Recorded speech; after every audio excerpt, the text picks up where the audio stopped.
ভারতে আশ্রয় নেওয়া আওয়ামী লীগ নেতাদের আর দেশটিতে থাকা হচ্ছে না। এখন তারা ভয়ানক চাপে রয়েছেন। এমনকি ওই নেতারা নেত্রী শেখ হাসিনার সঙ্গে যোগাযোগ করলে তিনিও তাদের দেশে চলে যাওয়ার নির্দেশ দিয়েছেন। আসসালামু আলাইকুম দর্শক, চ্যানেল 58তে স্বাগতম। চ্যানেলটি সাবস্ক্রাইব করে আমাদের পাশে থাকার অনুরোধ করছি। ইতোমধ্যে যারা সাবস্ক্রাইব করেছেন তাদের অসংখ্য ধন্যবাদ। দর্শক, দেশ রূপান্তর পত্রিকা এক প্রতিবেদনে জানিয়েছে, ভারত সরকার দেশটিতে থাকা অবৈধ নাগরিকদের বিরুদ্ধে কঠোর অবস্থান নিয়েছে। এরই অংশ হিসাবে অনেককে বাংলাদেশি নাম দিয়ে বিভিন্ন সীমান্ত এলাকা দিয়ে পুশব্যাক করছে বিএসএফ। অবশ্য এখনও আওয়ামী লীগ নেতাদের বিরুদ্ধে সরাসরি অভিযান শুরু হয়নি, তবে আগস্ট মাস থেকে তা জোরালো হবে বলে জানা গেছে। এমনকি ভারত সরকারের পক্ষ থেকে বিষয়টি জানিয়ে 2 মাসের মধ্যে আওয়ামী লীগ নেতাদের নিরাপদ স্থানে চলে যাওয়ার পরামর্শ দেয়া হয়েছে।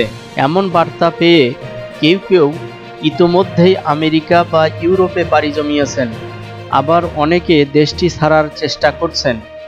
ভারতের বিভিন্ন রাজ্যে আওয়ামী লীগের প্রায় 1.5 লাখ নেতাকর্মী ও তাদের পরিবারের সদস্যরা রয়েছে। মোদী সরকারের এই ঘোষণায় তারা এখন নিরাপত্তাহীনতায় ভুগছেন। এদিকে বাংলাদেশে ফিরলেও তাদের জেল জরিমানা সহ নানা হয়রানির মুখে পড়তে হবে। এমনকি আইনি প্রক্রিয়ায় অনেকের মৃত্যুদণ্ড পর্যন্ত হতে পারে। ফলে তারা এখন পড়ছেন মানকাচিপায়। বাংলাদেশে এরই মধ্যে আওয়ামী লীগের সব ধরনের রাজনৈতিক কার্যক্রম নিষিদ্ধ ঘোষণা করেছে অন্তর্বর্তী সরকার, যা তাদের দেশে ফেরাকে আরও অনিশ্চিত করে তুলেছে। হাসিনা নিজেও ভারতে মোদী সরকারের তত্ত্বাবধানে রয়েছেন।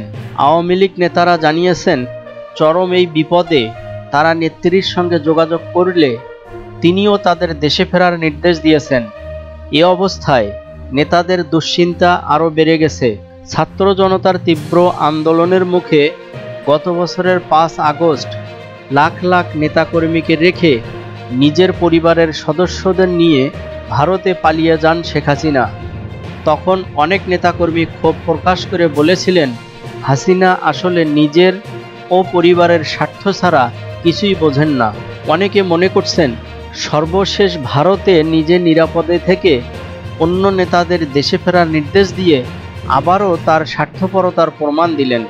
আল্লাহ হাফেজ।